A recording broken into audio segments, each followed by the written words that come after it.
ואז פרסום ראשון, גבר החלומות מהפרסומות בדרך לישראל. מה בדיוק הוא הולך למכור לכן? Look at your man. Now back to me. Now back at your man. Now back to me.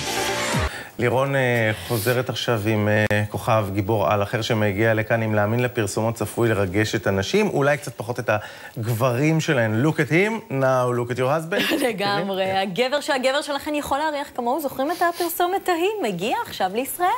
Hello, ladies. Look at your man. Now back to me. Now back at your man. Now back to me. He could smell like he took you on more of these while wearing this. Or this. But probably this. קשה לשכוח את איזיה מוסטפא, כוכב הפוטבול האמריקאי, שהפך תוך 24 שעות לכוכב הפרסומת המדוברת והנצפת ביותר ברשת. הוא פרסם לפני כשנתיים דאודורנט וזכה תוך יממה ל7 מיליוני צפיות ביוטיוב. אחרי 36 שעות המספר גדל ל23 מיליון.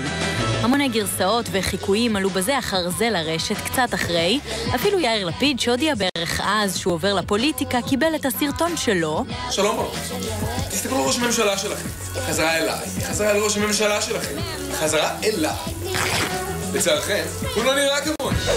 עכשיו סוף סוף נקבל את המקור. כוכב הפרסומת מגיע לישראל והצטלם לפרסומת של בירה מכבי. מוסטפא כאמור שחקן פוטבול לשעבר, הוא בן 29, גדל למשפחה מוסלמית באורגון. הוא יבלה כאן 48 שעות שבהן הצטלם לפרסומת. יביים אותה וניה היימן, מי שיוצרת סרטוני בקיצור של ארץ נהדרת. בקיצור, טסתי למזרח התיכון, הצטלמתי לאיזה בירה עם שם של כדורסל, הנשים הישראליות מדהימות, מצאתי קלה, התגיירתי, התחלתי לשחק בביתר. זה לא פוטבול, זה סוקר, מזל שהם לא יודעים שהייתי פעם מוסלמי. Where can you go when your man smells like me? Close your eyes and I'll show you. Do you feel it? The sand between your toe tips? I do. Surprise! You're on a mountain peak. Why play those sweet shalalas you love to hear? Firework colors turn our world upside down. I hope you like water, because we're neck deep in the sweet waters of friendship and trust. You see, when your man smells like the fresh scents of can go anywhere. Unless, of course, you prefer to stay in. כן, הפרסומות האלה אפשר אגב להמשיך ולראות אותם כמו מין טפט כזה על חיינו.